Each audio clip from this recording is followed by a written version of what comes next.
नमस्कार। जय महाराष्ट्र। आज मैं आप लोगों के बीच में बहुत ही महत्वपूर्ण विषय को लेकर के उपस्थित हुआ हूं। मुंबई में,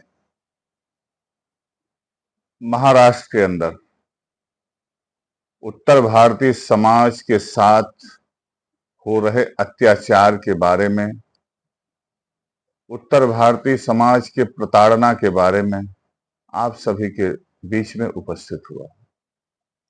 जैसा कि आप सभी जानते हैं, मुंबई की धड़कन, मुंबई की शान, मुंबई के विकास को बढ़ाने में उत्तर भारतीय समाज का बहुत बड़ा योगदान है। आज इसी गंभीर विषय को लेकर के आप सभी लोगों के बीच में उपस्थित हुआ। पिछले कुछ दिनों से मुंबई में, मुंबई से सटे थाने, न्यू बॉम्बे, पालघर, अन्य जगहों पर उत्तर भारतीय समाज को अपमानित करने का कार्य फिर उसी घृणित व्यक्ति द्वारा किया जा रहा है जिसका अस्तित्व पूरे महाराष्ट्र से समाप्त हो चुका है। आज मुंबई शहर की स्थिति, महाराष्ट्र की स्थिति, महाराष्ट्र की संस्कृति, महाराष्ट्र के संस्कार को पूरी तरह से मटिया मेद करने के लिए एक बेवकूफ इंसान और उसकी पार्टी के लोग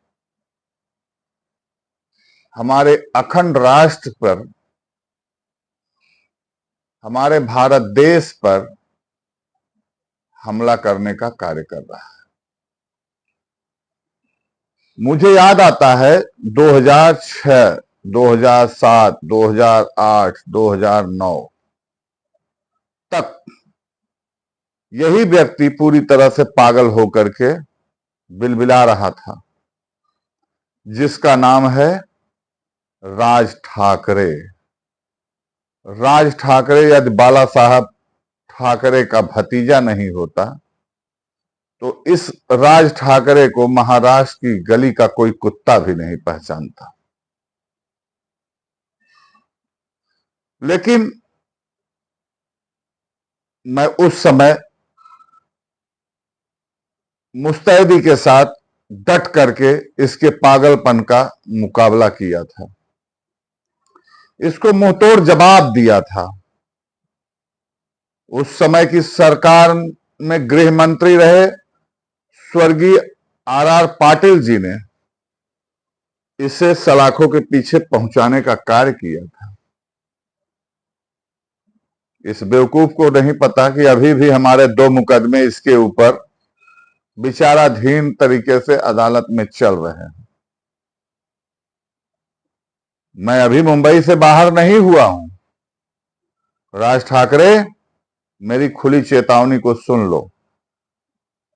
मैं आज भी मुंबई का ही हिस्सा हूं। मुंबई मेरी जन्मभूमि है, मुंबई मेरी कर्म भूमि है, मुंबई मेरी आन है, मेरी बान है, मेरी शान है। और उत्तर भारतीय समाज हमारा समाज है, मराठी समाज हमारा भाई है। महाराष्ट्र की जनता, महाराष्ट्र के देवतुल्य लोग मेरे हृदय में बसते हैं। तुम क्या जानो महाराष्ट्र की संस्कृति? तुमने महाराष्ट्र के विकास के लिए कोई कार्य नहीं किया है। तुमने महाराष्ट्र के विनाश के लिए जो कदम उठाया है उससे तुम अपना घर भरने का काम करते हो। तुम महाराष्ट्र में एक गुंडे के हैसियत से काम करते हो। यही कारण है कि महाराष्ट्र की जनता ने आपको कभी स्वीकार नहीं किया। आपको पता होना चाहिए, आप खुद को महाराष्ट्र के बहुत अच्छे नेता के रूप में प्रदर्शित करते हैं। अरे मेरे भाई राज ठाकरे जी, आपको महाराष्ट्र की जनता कब की नकार चुकी है। आप काहे महाराष्ट्र की जनता के लिए भौंकने का काम करते हो? आपको पता होना चाहिए आपका राजनीतिक वजूद समाप्त हो चुका है। अब दूसरी तरफ मेरी सबसे बड़ी बात यह है, इस प्रकार से राज ठाकरे के गुंडे, राज ठाकरे के मवाली जिस प्रकार से हमारे उत्तर भारतीय समाज के लोगों के ऊपर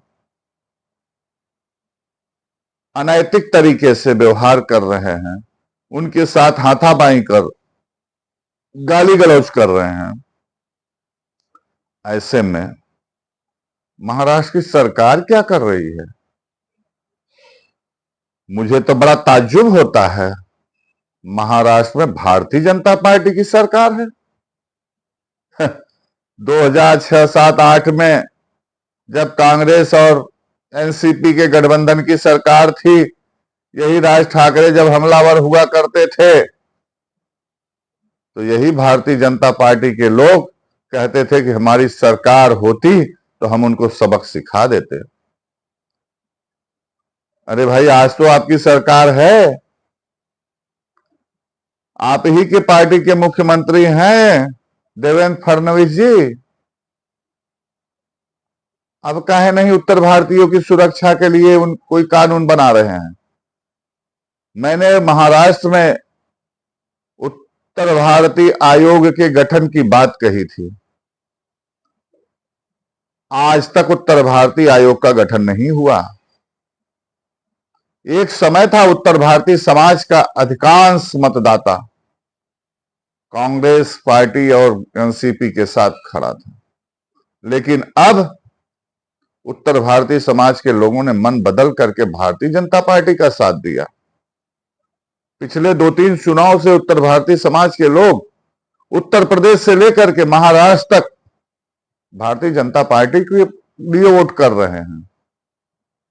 लेकिन दुर्भाग्य है, भारतीय जनता पार्टी ने महाराष्ट्र के अंदर उत्तर भारतीय समाज को अपमानित करने का काम किया है। इसके साथ इसका सबसे बड़ा साक्ष्य है कि पहली बार महाराष्ट्र के अंदर ऐसी सरकार बनी है जिसमें उत्तर भारतीय समाज का प्रतिनिधित्व शून्य है। भारतीय जनता पार्टी के मुख्यमंत्री देवेंद्र फडणवीस जी की विचारधारा मुझे पूरी तरह से राज ठाकरे की विचारधारा से मिलती हुई दिखाई दे रही है। किस प्रकार से आप उत्तर भारतीयों के शुभचिंतक बनने की बात करते हैं? कि आपकी कैबिनेट में कोई भी एक उत्तर भारतीय हिंदी भाषियों का स्थान नहीं है? राज ठाकरे के लोग जहां उत्तर भारतीय समाज के साथ में अभद्र व्यवहार कर रहे थे, मात्र हिंदी बोलने के नाते, हिंदी हमारी राष्ट्रभाषा है, राष्ट्रभाषा का दर्जा भले नहीं लेकिन राजभाषा है, हिंदी देश की धरोहर है, हिंदी देश की संस्कृति है, हिंदी देश की आन है, बान है, शान है। और आप मुख्यमंत्री के तौर पर मीडिया को संबोधित करते हुए कह रहे हैं कि महाराष्ट्र में रहने वाले लोगों को मराठी बोलना चाहिए, लेकिन इसके लिए कोई कानून में हाथ लेगा, कानून को हाथ में लेगा तो उसके विरुद्ध कार्रवाई की जाएगी। यह कहे हुए आपको में 1 हफ्ते से ज्यादा हो गया, आपने कानून हाथ में लेने वाले लोगों के विरुद्ध क्या कार्रवाई किया? मुझे तो आपकी मिली भगत दिखाई पड़ रही है। एक तरफ आपने उत्तर भारतीय समाज, हिंदी भाषी समाज के किसी भी व्यक्ति को आपने कैबिनेट में स्थान नहीं दिया, दूसरी तरफ राज ठाकरे के माध्यम से उत्तर भारतीय समाज और हिंदी भाषी समाज को अपमानित करवाने का काम कर रहे हैं। माननीय देवेंद्र जी, गाहे बगाहे आपके लिए ऐसा भी सुनाई पड़ता है कि आप केंद्र की राजनीति में जाने वाले हैं। भविष्य के प्रधानमंत्री होने वाले हैं। आप तो मुख्यमंत्री की भूमिका भी बहुत अच्छी तरह से अदा नहीं कर पा रहे हैं। तो देश के अंदर जब देश का नेतृत्व आप करेंगे तो फिर आपकी विचारधारा कहां होगी और क्या होगी, यह तो बहुत बड़ा प्रश्न चिन्ह लगता है आपके चरित्र पर, आपके विचार पर, आपकी सोच पर। और यह मत भूलिएगा, दिल्ली के संसद भवन का रास्ता उत्तर प्रदेश से होकर के ही गुजरता है। जिन उत्तर भारतीयों के साथ में आपने मुंबई के अंदर सौतेला व्यवहार करने का काम किया है, वही उत्तर प्रदेश और हिंदी भाषी प्रदेशों के लोग, उनके रिश्तेदार, उनके पूर्वज, उनके वंशज उत्तर प्रदेश में आपका और आपकी पार्टी का साथ छोड़ देंगे तो ना तो आपका कोई अस्तित्व रहेगा, ना आपकी पार्टी का कोई अस्तित्व बचेगा।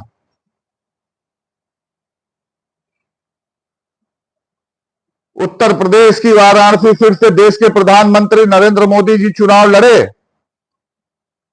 तो बनारस की जनता ने एक बार ये नहीं पूछा कि ये गुजरात के रहने वाले व्यक्ति को मैं कैसे अपना सांसद चुनूं, ये गुजराती को हम अपना नेता कैसे बनाएं, एक गुजराती के हाथ में अपने देश की बागडोर कैसे सौंपेंगे, यह उत्तर प्रदेश, बनारस, जौनपुर के लोगों ने नहीं सोचा। मुझे तो शर्म आती है और बहुत ही दुख होता है महाराष्ट्र सरकार की दोगले चरित्र से।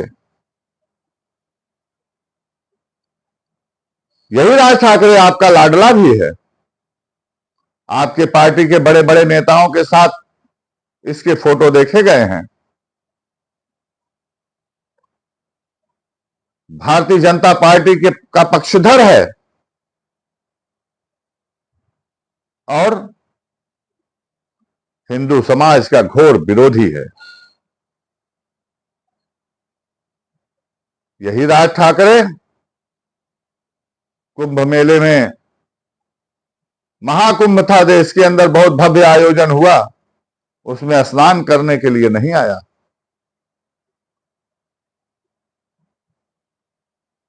यह राज ठाकरे महाराष्ट्र के अंदर अराजकता फैलाने वाला, महाराष्ट्र के अंदर की विकास की कड़ी को रोकने वाला, महाराष्ट्र के उन्नति को नीचे गिराने वाला, महाराष्ट्र का विश्वासघाती व्यक्ति है। वह ऐसा व्यक्ति है, महाराष्ट्र की जनता बखूबी जान चुकी है। महाराष्ट्र की जनता ने इस राज ठाकरे को क्यों नकार दिया? क्योंकि इसे पता था कि जिस राज ठाकरे को पालने, पोसने और बड़ा करने वाला, जिस राज ठाकरे को जो व्यक्ति द्वारा इज्जत प्रदान की गई, जिस व्यक्ति द्वारा राज ठाकरे की पहचान बनी, वो थे महाराष्ट्र के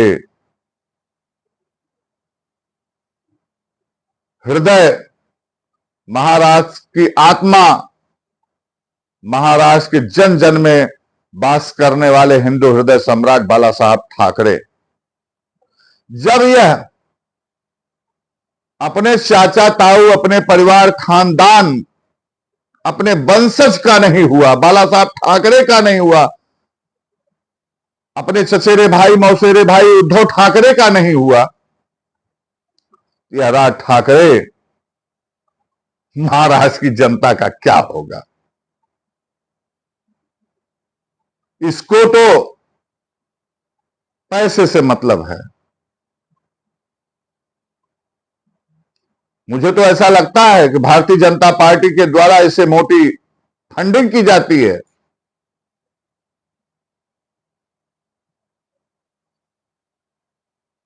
शिवसेना, उद्धव गुट,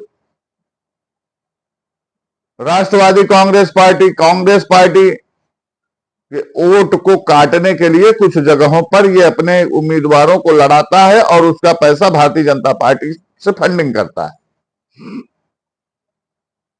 और उसमें से कुछ पैसे बचा के रख भी लेता है।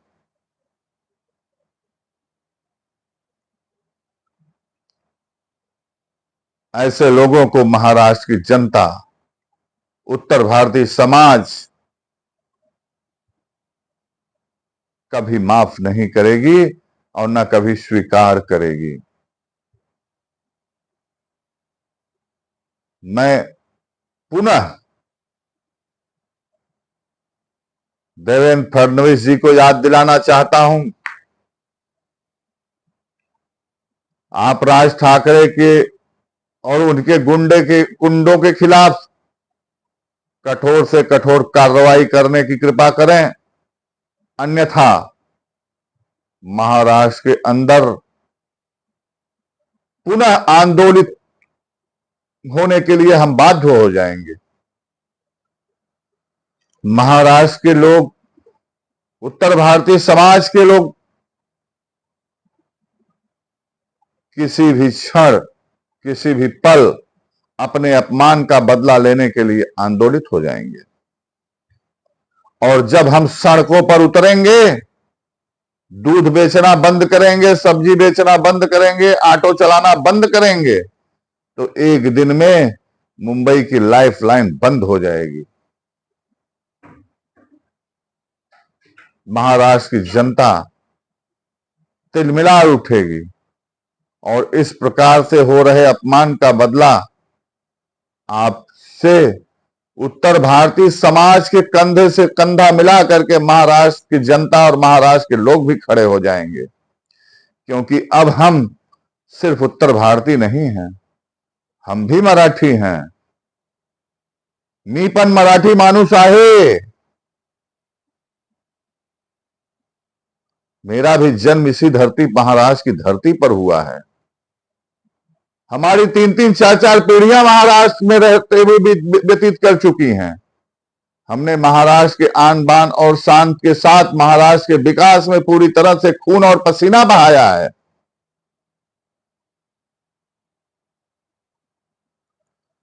अब वो दिन दूर नहीं है कि जब हम महाराष्ट्र के लोगों के साथ मिल करके ही आपके साथ आपका विरोध करेंगे, क्योंकि महाराष्ट्र की जनता, महाराष्ट्र के लोग अब हमारे गैर नहीं हैं। वो मुझे अपना मानते हैं, हम उन्हें अपना मानते हैं। कुछ चंद तुच्छ लोगों के नाते महाराष्ट्र के अस्मिता और महाराष्ट्र की संस्कृति के साथ खिलवाड़ नहीं होना चाहिए। देवेंद्र फडणवीस साहब, मैं आपको पुनः निवेदन के साथ चेतावनी देना चाहता हूं कि सर्वप्रथम राज ठाकरे और उनके गुंडों के खिलाफ सख्त से सख्त कार्रवाई करने की कृपा करें और जल्द से जल्द महाराष्ट्र के अंदर हिंदी भाषी आयोग या उत्तर भारतीय आयोग का गठन करने की कृपा करें। और तीसरी मांग मेरी यह है कि तत्काल प्रभाव से उत्तर भारतीय समाज के कम से कम 3 व्यक्तियों को मंत्री बनाएं और यह तीनों कार्य करके भारतीय जनता पार्टी का उत्तर भारतीय समाज के लोगों से प्रेम है, यह साबित करें आप, क्योंकि अब आपके ऊपर विश्वास नहीं है। और यदि आप ऐसा नहीं करते हैं तो जिस चुनाव को आप टालने की कोशिश कर रहे हैं, मुंबई महानगर पालिका का चुनाव, उस चुनाव में उत्तर भारतीय समाज, हिंदी भाषी समाज आपको पूरी तरह से नकार देगा।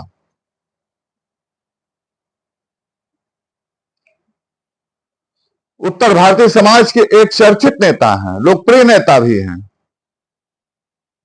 कृपा शंकर सिंह जी, कांग्रेस छोड़ करके आपकी पार्टी में आए और आप सभी लोगों ने मिलकर के उनकी कर्म भूमि से हटा करके उन्हें उत्तर प्रदेश की जौनपुर में भेज दिया।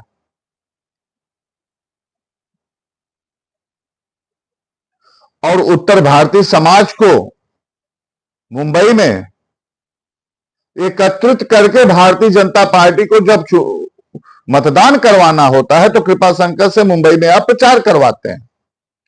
और कृपाशंकर सिंह जी मुंबई में उत्तर भारतीय समाज को लेकर के भारतीय जनता पार्टी को के पक्ष में खड़ा करते हैं। लेकिन उनको भी आप लोगों ने कुछ नहीं दिया। संजय उपाध्याय जी चुनाव जीत के आए, उन्हें भी आपने कुछ नहीं दिया।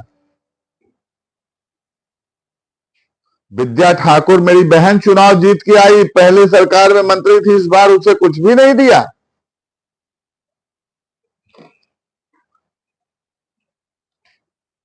उत्तर भारतीय समाज का जो भी व्यक्ति प्रतिनिधित्व करता है, जो वहां का मुंबई शहर का सामाजिक जीवन जी रहा है, उसमें से राजहंस सिंह जी हैं। राजहंस सिंह जी एमएलसी हैं, उन्हें भी आपने मंत्री नहीं बनाया। आपकी पार्टी क्या करना चाहती है? सिर्फ राज ठाकरे के गुंडों से मिलकर के हमारे उत्तर भारतीय समाज को अपमानित करवाने का काम कर रही है। राजहंस सिंह, श्रीमती विद्या ठाकुर, संजय उपाध्याय, कृपाशंकर सिंह, तमाम ऐसे व्यक्ति हैं जिन्हें उत्तर भारतीय समाज की तरफ से मंत्री बनने का सौभाग्य मिल सकता है। लेकिन भारतीय जनता पार्टी की इस तरह की बेरुखी, इस तरह का सौतेला व्यवहार, देवेंद्र फडणवीस जी का इस तरह का अवमानना हमारा उत्तर भारतीय समाज को दुखी करने के लिए पर्याप्त है।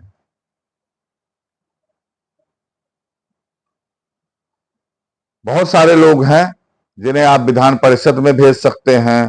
विधान परिषद के साथ साथ बहुत सारे बोर्ड आपके पड़े हुए हैं, बोर्ड में आप स्थान दे सकते हैं। लेकिन आप ऐसा कुछ नहीं करना चाहते हैं। सिर्फ और सिर्फ उत्तर भारतीय समाज को अपमानित करने का कार्य आप और आपकी पार्टी के द्वारा राज ठाकरे के गुंडों के साथ मिलकर के किया जा रहा है। मैं देश के प्रधानमंत्री आदरणीय नरेंद्र भाई मोदी जी से निवेदन करना चाहता हूं। वह उत्तर प्रदेश के सांसद हैं, बाबा विश्वनाथ की नगरी काशी वाराणसी से सांसद हैं।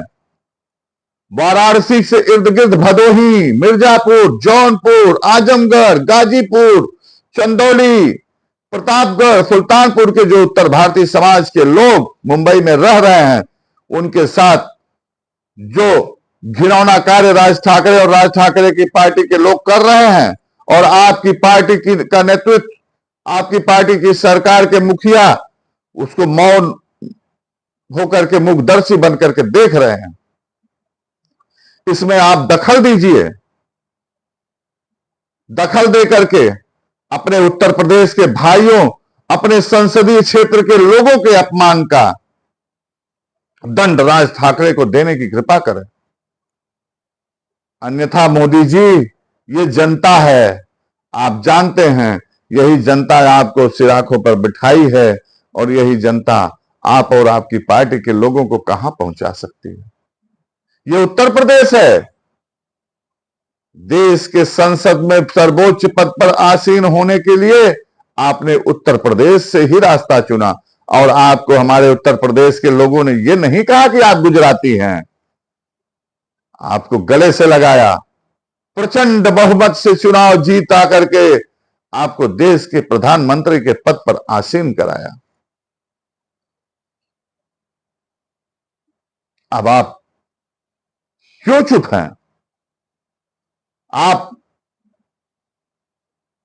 अपने भाइयों के ऊपर हो रहे अत्याचार को कैसे बर्दाश्त कर पा रहे हैं? मैं उम्मीद करता हूं कि आप और आपके पार्टी का महाराष्ट्र नेतृत्व हमारे विषय पर गंभीरता से विचार करेगा, और यदि ऐसा नहीं हुआ तो हम आंदोलन करने के लिए बाध्य होंगे। मोदी जी, बनारस एयरपोर्ट पर जब आप उतरेंगे तो आपके विरोध में कोई व्यक्ति अगर नहीं खड़ा होगा तो मैं अकेला खड़े होकर के मैं विरोध करूंगा। आपके संसद भवन के गेट पर बैठ करके आपका विरोध करूंगा कि हमारे बनारस का सांसद देश का प्रधानमंत्री है, और यही उत्तर प्रदेश के लोगों को महाराष्ट्र में उसी प्रधानमंत्री की पार्टी, भारतीय जनता पार्टी की सरकार होने के बावजूद वहां के मुख्यमंत्री हमारे उत्तर भारतीय समाज को सुरक्षा नहीं दे पा रहे हैं। हमारे उत्तर भारतीय समाज को महाराष्ट्र की सरकार में प्रतिनिधित्व नहीं दिया जा रहा है। मैं ये सब करने के लिए बाध्य होऊंगा। मैं आपसे उम्मीद और आशा के साथ बस आज इतना ही कहूंगा कि उत्तर भारतीय समाज के अपमान का बदला आपको लेना पड़ेगा मोदी जी। यही मेरी मांग है, यही मेरी दरखास्त है, यही मेरी, चाहे आप चेतावनी समझे, चाहे धमकी समझे, जो भी आप समझ सकते हैं समझें। मैं भारत माता का एक सच्चा सिपाही, अखंड राष्ट्र और अखंड महाराष्ट्र की परिकल्पना करने वाला व्यक्ति हूं। महाराष्ट्र के आराध्य दैवत छत्रपति शिवाजी महाराजा चरणामधून वंदन करतो है। इसी के साथ मैं अपने विचार बात को यहीं पर विराम दूंगा और अपनी मांग पर आपसे अपेक्षित कार्रवाई की आशा करता हूं। जय हिंद, जय महाराष्ट्र।